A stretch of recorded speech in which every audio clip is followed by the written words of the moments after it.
Bom dia, pessoal! Que Deus esteja presente no seu caminho, te fazendo prosperar, te fazendo avançar, te fazendo compreender, te fazendo aprender tudo aquilo que é importante para poder melhorar, mudar, construir uma história melhor. Estou preparando um material em um livro e um dos subtemas deste livro meu é Preparando-se para uma Vida Melhor. Todos nós temos o desejo de ter uma vida melhor, mas nem todos se preparam para isso. Tem uma frase que eu coloquei no meu livro de um escritor norte-americano, onde ele diz assim: o mais importante na vida não é a situação em que nos encontramos, mas sim a direção para a qual nos movemos. Que frase interessante que desafia a gente a desenvolver um entendimento sobre ela. Situação em que estamos. Eu creio que quase todas as pessoas têm uma situação na qual elas não estão contentes.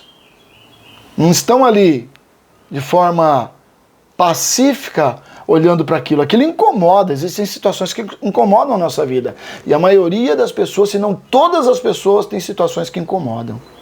Agora, nem todos têm a iniciativa de se mover. Nem todos têm a iniciativa de se mover. Muitos estão ali numa zona de conforto, acomodados, insatisfeitos, mas não fazem nada.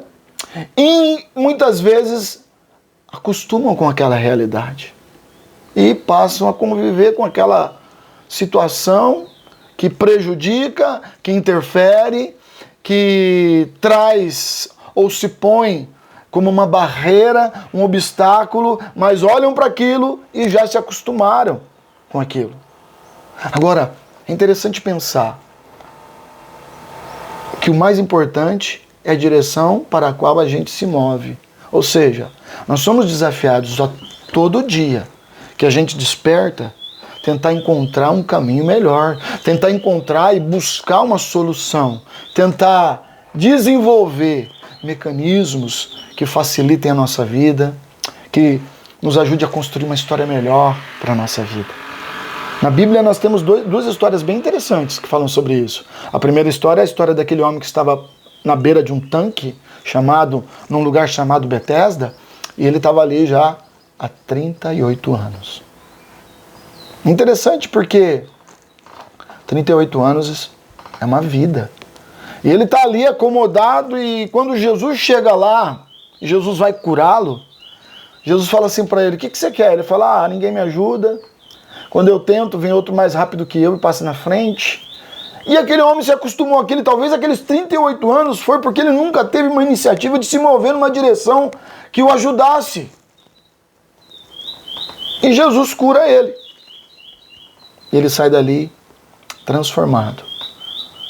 Eu não quero colocar aqui em questão a questão do poder de Jesus para curar, mas eu estou querendo assim que a gente entenda que muitas vezes nos falta iniciativa para nós estarmos transformando a nossa história. A outra história é da mulher do fluxo de sangue, 12 anos.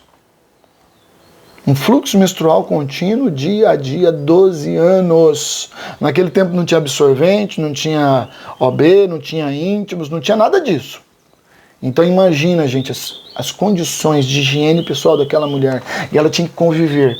Mas aquela mulher, segundo o texto, era diferente a sua ação da desse homem que estava da beira do tanque. Porque aquela mulher ali, ela empreendeu através de dinheiro a busca pela cura, ela foi em médicos, ela corria para todos os lados, ao ponto de, após 12 anos, além dela não melhorar, ela ter perdido tudo aquilo que ela conquistou durante toda a vida em um tratamento que não teve resultado, mas num momento ela ouviu falar assim: olha, Jesus passou por um lugar, curou, passou por outro lugar, curou, passou por outro lugar, curou. E ela colocou na mente e no coração dela, se ela conseguisse chegar até ele, ela não precisava nem falar com ele, ela não precisava nem que ele desse uma atenção para ela, só pelo fato dela tocar na roupa dele, ela seria curada. E aquela mulher, mais uma vez, empreende, se move em direção a mudar a situação em que ela se encontra. Ela estava inconformada. E ela vai.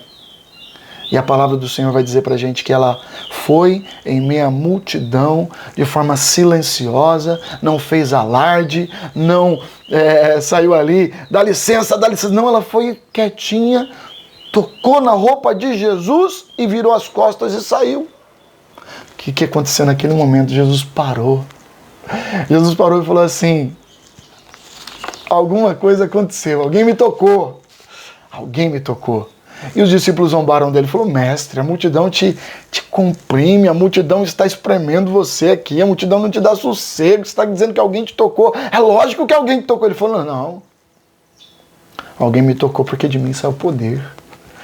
Alguém me tocou de forma diferente. Alguém se moveu até mim de uma forma diferente. E a mulher, não podendo esconder, diz o texto, né? A Bíblia vai dizer isso, não podendo esconder o que tinha acontecido com ela, se revelou, falou, fui eu. E ele disse o que para ela? Grande é a tua fé. Vá, fique livre do seu mal. Então, gente, aqui nós temos a história de duas pessoas. Uma não se moveu, ficou ali na situação. A outra se moveu e mudou a situação. Nós temos que entender, gente, que quando a gente se move na direção certa, na direção que Deus tem para nós, muitas vezes a gente se move nessa direção mesmo, até sem saber que Deus está agindo naquele caminho. Mas a gente tem que fazer alguma coisa, porque Deus está olhando para nós, esperando também as nossas iniciativas. A palavra do Senhor vai dizer que os discípulos estavam no barco, Jesus mandou eles subirem no barco, se mover para outra margem, e ele subiu na popa, pôs lá um acolchoado que tinha lá, a Bíblia vai falar travesseiro, mas provavelmente é um banco, um assento almofadado do barqueiro, né? E ele está dormindo, de repente surge uma tempestade, e o barco é açoitado, e o barco está enchendo de água, e de repente os discípulos levantam dali e falam, mestre, acorda, nós vamos morrer. O mestre acorda e faz duas repreensões. Olha para a tempestade, para o vento, para o mar e fala, quieto. E o mar se acalma. Em seguida volta para os discípulos e fala assim, homens de pequena fé, por que vocês não creem? Por que Jesus fala isso para eles? Ali tinha 5 pescadores. Pedro, Tiago, João, Felipe e André. Quantas tempestades esses homens passaram? Mas eles, mesmo sendo pescadores, mesmo tendo passado por todas aquelas tempestades, durante todo o tempo em que eles pescaram, eles não tiveram nenhuma iniciativa de resistir àquilo ao máximo. Não. Chegaram num ponto que eles acordaram Jesus. E é claro que Jesus mostra pra gente ali. Jesus está repreendendo eles porque eles não foram resistentes. Eles não foram resistentes. Se você olhar as parábolas anteriores a isso, você vai ver que vai ter a parábola da candeia, a parábola da semente e a parábola do grão de mostarda. A parábola da candeia fala que ninguém acende uma candeia para esconder. Ou seja, ela precisa estar posicionada em um local que ilumine a casa. Resistir exige posicionamento. A luz se posiciona diante das trevas e as trevas se dissipam. A segunda parábola fala da semente. Um camarada foi lá na sua propriedade, lançou a semente na terra, dormiu, acordou, não se sabe como, a semente germinou. E aí você vai lá no texto e vai dizer assim que a terra fez com que a semente germinasse. Ou seja, a influência sobre a semente. Deus precisa influenciar a nossa vida. Os discípulos já estavam ouvindo Jesus há algum tempo. E a terceira palavra fala do grão de mostarda, que é a menor de todas as sementes, mas, quando cresce, é a maior de todas as hortaliças. Ele está falando de potencial. É isso que nós temos que entender. Sempre quando nós nos movemos, na maioria das vezes é pela necessidade, é pelo desespero, mas não importa, Deus entende. Mas pode ser também pela fé. Todas as vezes que nós nos movemos para uma direção de tentar encontrar soluções, de tentar encontrar respostas, algo vai acontecer na nossa vida.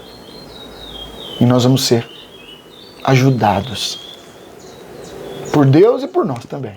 É isso que Deus deseja. Então, mais importante na vida não é a situação em que estamos, não é aquilo que a gente vê, não é aquilo que está diante de nós, mas a direção para a qual nós nos movemos. Não pare. Continue buscando soluções, continue buscando, tendo iniciativa, continue tentando encontrar respostas.